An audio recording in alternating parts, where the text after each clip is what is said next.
Дорогие православные друзья, всех поздравляем с великим и светлым праздником Святой Троицы. Праздник Троица в русском народе больше считается женским таким праздником, потому что в это время девушка становилась уже полноценной невестой. А девушки ходили с женщинами на опушке леса,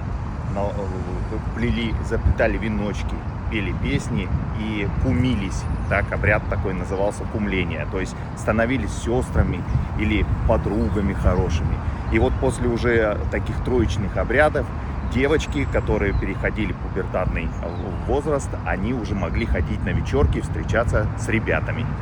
Как на той широкой луговине, дай на той, на мягкой луговине, на мятой траве, ой, на мятой траве.